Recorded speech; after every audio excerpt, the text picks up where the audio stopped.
Welcome to solution classes friend. તો friend આજે છે 8 માર્ચ। તો 8 માર્ચ 2019 લગતા જેટલા પણ મહત્વના કરંટ અફેર્સ બનતા છે આજના વિડીયોમાં આવી લઈશું। જે ફ્રેન્ડ્સ હાલ જોડાયા છે આપણી ચેનલને સબસ્ક્રાઇબ અચૂકથી કરી લે જેથી તમને ડેલી વીકલી અને મંથલી કરંટ અફેર્સ આપણી આ ચેનલ પરથી મળી રહેશે। તો ફ્રેન્ડ્સ હું અન એકેડમી પર ભણાવું છું, તો તમે અન એકેડમીની લર્નિંગ એપ ડાઉનલોડ કરી ત્યાં અમિત શુક્લા સર્ચ કરી અને જીપીએસસીનો કોર્સ પસંદ કરી મને ફોલો કરી શકો છો। અન એકેડમી પર હાલમાં જ આપણે તલાટી કમ મંત્રી, બિન સચિવ ક્લર્ક અને જે બીજી આવનારી એક્ઝામ છે એના માટે કોર્સ અપલોડ કરેલા છે, જેમાં જીકેનો જે કોર્સ છે એમાં 85થી વધુ વિડીયો અપલોડ કરી ચૂક્યા છે અને ત્યારબાદ તમારા માટે જાહેર વહીવટનો કોર્સ છે, બંધારણનો કોર્સ છે। આ તમામ કોર્સનો લાભ તમે ફ્રી ઓફ કોસ્ટ લઈ શકો છો। તો ફ્રેન્ડ્સ વધુ સમયને લેતા આજનો પહેલો ક્વેશ્ચન। તો તાજેતરમાં સરકારે કેટલા રૂપિયાનો સિક્કો બહાર પાડવાની જાહેરાત કરી? તો તાજેતરમાં સરકારે ₹20નો સિક્કો બહાર પાડવાની જાહેરાત કરી। કેટલા રૂપિયાનો? 20 રૂપિયાનો સિક્કો બહાર પાડવાની જાહેરાત કરી છે। તો ફ્રેન્ડ્સ આના વિશે વધુ માહિતી લઈએ। તો ફ્રેન્ડ્સ તમે પિકમાં દેખી શકો છો, આ છે 20 રૂપિયાનો સિક્કો। ઓકે, તમે દેખી શકો છો ભારત લખ્યું છે, ઇન્ડિયા એક તરફ અને સત્યમેવ જયતે લખેલું છે। તો ફ્રેન્ડ્સ આના વિશે વાત કરીએ તો ₹20નો જે નવો સિક્કો છે એના વિશે વધુ માહિતી જાણીએ। તો હેડ સાઇડ પર અશોક સ્તંભ અને તેના નીચે સત્યમેવ જયતેનું લખાણ કોતરેલું હશે અને સિક્કાના પરિઘની ડાબી બાજુએ હિન્દીમાં ભારત અને જમણી બાજુએ અંગ્રેજી અંગ્રેજીમાં ઇન્ડિયા લખેલું હશે। હવે સમાન અનાજની ડિઝાઇન એટલે કે પરિઘની ઉપરની જમણી બાજુએ ₹20 હિન્દીમાં અને નીચેની જમણી બાજુએ ₹20 અંગ્રેજીમાં લખ્યું। 12 કોણ ધરાવતો હશે? ઓકે, ત્યારે 27 મીમી સિક્કાનો બહારનો વ્યાસ છે, 8.54 ગ્રામ સિક્કાનું વજન છે, આઉટર રિંગ અને 65% તાંબાનું બનેલું છે। હવે જે ₹20નો નવો સિક્કો છે તેમાં 15% ઝીંક છે, 20% નિકલ, ઓકે, ઇનર રિંગ 75% તાંબુ, 20% ઝીંક અને 5% નિકલ હશે અને 10ના સિક્કાની જેમ 20નો સિક્કો પણ સમાન વ્યાસનો હશે। હવે સિક્કો જારી કરાયાનું વર્ષ પરિઘની ડાબી બાજુએ મધ્ય ભાગમાં એમ્બોઝ કરેલું હશે। હવે ટેલ સાઇડ એટલે કે ટેલ સાઇડ પર 20નો આંકડો કોતરેલો હશે અને 20ના આંકડા પર રૂપિયાનું પ્રતીક રહેશે અને સિક્કાના પરિઘની ડાબી બાજુએ દેશના મુખ્ય વ્યવસાય કૃષિનું પ્રતીક રહેશે। તો આના વિશે આપણને આટલી માહિતી હોવી જોઈએ। તો ફ્રેન્ડ્સ જો તમને મારું કામ સારું લાગતું હોય તો વિડીયોને લાઇક કરી શેર જરૂર કરી દેજો। ઓકે, તમારો સપોર્ટ જરૂરી છે, કેમ કે જ્યારે પણ કન્ટેન્ટ બનાવતા હોય ત્યારે આપણે ઓડિયન્સને દેખીને ધ્યાનમાં બનાવતા હોય કે ભાઈ કેટલા સ્ટુડન્ટ દેખે છે। તો ફ્રેન્ડ્સ તમે હોપફુલ આ વિડીયોને શેર કરતા રહેશો તો તે મેક્સિમમ લોકો સુધી આ વિડીયો પહોંચી શકે। નેક્સ્ટ ક્વેશ્ચન પર જઈશું ફ્રેન્ડ્સ। સેકન્ડ ક્વેશ્ચન છે, તાજેતરમાં બોલો એપ કોણે લોન્ચ કરી? તો બોલો એપ લોન્ચ કરી છે ગૂગલે। કોણે લોન્ચ કરી છે?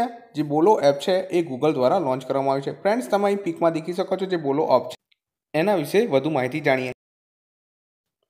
આ જે એપ છે એ પ્રાથમિક સ્કૂલના બાળકો છે, ઓકે, જે પ્રાથમિક સ્કૂલના બાળકો છે તેમને હિન્દી અને અંગ્રેજી ભણવા પર જોર કરશે અને તેમને જે હિન્દી વાર્તાઓ છે, જે અંગ્રેજી વાર્તાઓ છે, સ્ટોરી વાંચવામાં મદદરૂપ થશે આ એપ।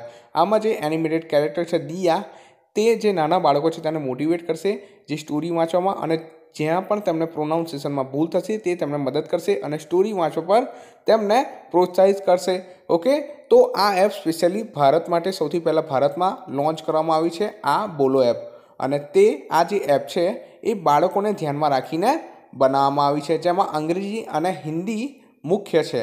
ઓકે, તો આના વિશે આપણને આટલી માહિતી હોવી જોઈએ જ્યારે બોલો એપ વિશે સાંભળીએ। ક્લિયર છે? હવે ગૂગલ વિશે વાત થઈ છે તો ગૂગલ વિશે તમને જેટલી પણ માહિતી છે એ તમારે કમેન્ટ બોક્સમાં જણાવવાનું છે। મેં ઘણીવાર તમને ગૂગલ વિશે ડિટેલમાં માહિતી આપી છે। ત્યારબાદ નેક્સ્ટ ક્વેશ્ચન પર જઈશું। તાજેતરમાં એનજીટીએ કઈ કાર કંપની પર 500 કરોડનો દંડ ફટકાર્યો? શું છે ક્વેશ્ચન? એનજીટીએ કઈ કાર કંપની પર 500 કરોડનો દંડ ફટકાર્યો? તો એનજીટીએ વોક્સવેગન પર, શેના પર? વોક્સવેગન પર 500 કરોડનો દંડ ફટકાર્યો। તો ફ્રેન્ડ્સ આના વિશે વધુ માહિતી જાણીશું કે ભાઈ એનજીટીએ વોક્સવેગન પર 500 કરોડનો દંડ શા કારણે ફટકાર્યો? ઓકે, તો આના વિશે ડિટેલમાં માહિતી જાણીએ। તો એ એનજીટીની વાત થઈ છે તો પહેલું એનજીટીનું ફૂલ ફોર્મ ખબર હોવું જોઈએ। શું થશે એનજીટીનું full form? National Green Tribunal. શું થશે? National Green Tribunal. હવે તેને આ દંડ શા કારણે ફટકાર્યો? તો તેનો જે આરોપ છે, ઓકે, એમાં શું છે કે જે વોક્સવેગનની જે કાર છે એમાં એના જે ડીઝલ કાર છે તેમાં ચીટ ઉપકરણનો ઉપયોગ દ્વારા પર્યાવરણને નુકસાન માટે જર્મન ઓટો મુખ્ય એટલે કે વોક્સવેગનને 500 કરોડ રૂપિયાનો દંડ ફટકાર્યો છે। એનજીટીના જે ચેરપર્સન છે ન્યાયમૂર્તિ આદર્શ કુમાર ગોયલની અધ્યક્ષતા હેઠળની ખંડપીઠે કર્મચારીને 2 મહિનાની અંદર રકમ જમા કરવા માટેના દિશામાન કર્યા છે। હવે અહીં એનજીટીની વાત થઈ છે તો આ જે વોક્સવેગન છે એ કારે BS4નો જે નિયમ છે તેનો ભંગ કર્યો છે એના બદલ, ઓકે, જે BS સ્ટેજ 4ના જે વાહનો છે, ઓકે, જેમાં જે ધુમાડો ઉત્સર્જન કરે, જે પ્રદૂષણ ઉત્સર્જન કરે તેની માત્રા ખૂબ જ વધુ હોવાના કારણે આ દંડ ફટકારવામાં આવ્યો છે। ઓકે, તો એટલા માટે આ દંડ ફટકારવામાં આવ્યો છે. હવે ફ્રેન્ડ્સ અહીં એક વસ્તુ ક્લિયર છે, જે વોક્સવેગન છે તેને આ જે 500 કરોડ રૂપિયાનો દંડ ફટકાર્યો છે એને સુપ્રીમ કોર્ટમાં પડકાર્યો છે. હવે આગળના સમયમાં દેખીશું કે ભાઈ આના વિશે આગળ શું થાય છે. ઓકે, પણ હાલમાં એનજીટીએ તેના પર 500 કરોડનો દંડ તો ફટકારી દીધો છે. ક્લિયર છે? તો ફ્રેન્ડ્સ આના વિશે આપણને આટલી માહિતી અચૂક હોવી જોઈએ જ્યારે એનજીટી અને વોક્સવેગન વિશે સાંભળીએ. નેક્સ્ટ ક્વેશ્ચન પર જઈશું. આનો મોસ્ટ ઇમ્પોર્ટન્ટ ક્વેશ્ચન છે, આંતરરાષ્ટ્રીય મહિલા દિવસ ક્યારે મનાવવામાં આવે? શું છે સવાલ? આંતરરાષ્ટ્રીય મહિલા દિવસ ક્યારે મનાવવામાં આવે? તો આંતરરાષ્ટ્રીય મહિલા દિવસ 8 માર્ચના રોજ મનાવવામાં આવે. ક્યારે મનાવવામાં? 8 માર્ચના રોજ આંતરરાષ્ટ્રીય મહિલા દિવસ મનાવવામાં આવે. હવે આના વિશે આપણે વધુ માહિતી જાણીશું કે ભાઈ આ દિવસ શરૂઆત ક્યારથી થઈ. ઓકે, જે આંતરરાષ્ટ્રીય મહિલા દિવસ છે એને મનાવવાની શરૂઆત ક્યારથી થઈ એના વિશે આપણે વધુ માહિતી જાણીશું. તો 1917થી આંતરરાષ્ટ્રીય મહિલા દિવસ ઉજવવાની શરૂઆત થઈ હતી. ક્યારથી? 1917થી આંતરરાષ્ટ્રીય મહિલા દિવસ ઉજવવાની શરૂઆત થઈ હતી અને આ પહેલાં પણ અમુક રાષ્ટ્રો દ્વારા ઉજવવામાં આવતો હતો આંતરરાષ્ટ્રીય મહિલા દિવસ. હવે આધિકારિક માન્યતા એટલે કે ઓફિશિયલ માન્યતા સંયુક્ત રાષ્ટ્ર એટલે કે યુએન દ્વારા 1975માં આપવામાં આવી હતી. ક્યારથી? 1975માં આ દિવસ મનાવવાની ઓફિશિયલ મનાવવાની શરૂઆત થઈ હતી. ક્યારે? 1975માં. આ દિવસ યાદ રાખજો. હવે આની થીમ ઇમ્પોર્ટન્ટ છે. શું છે થીમ? તો balance for better think equal build smart innovate for change. શું છે theme? Balance for better think equal build smart innovate for change આની થીમ છે. અને જો કોઈ એવું પૂછી લે કે ભાઈ આંતરરાષ્ટ્રીય મહિલા દિવસ તો ખબર પડી કે ભાઈ 8 માર્ચના રોજ મનાવવામાં આવે, પણ જો કોઈ પૂછે કે ભાઈ આંતરરાષ્ટ્રીય પુરુષ દિવસ ક્યારે મનાવવામાં આવે તો આપણને ખબર હોવું જોઈએ 19 નવેમ્બર. ક્યારે મનાવવામાં આવે છે? 19 નવેમ્બર. આંતરરાષ્ટ્રીય મહિલા દિવસ તો 8 માર્ચ. આંતરરાષ્ટ્રીય પુરુષ દિવસ તો 19 નવેમ્બર. તો જ્યારે પણ આંતરરાષ્ટ્રીય મહિલા દિવસ યાદ કરો ત્યારે પુરુષ દિવસ પણ યાદ કરો. ઓકે, તો નેક્સ્ટ ક્વેશ્ચન પર મૂવ ઓન કરીશું આપણે.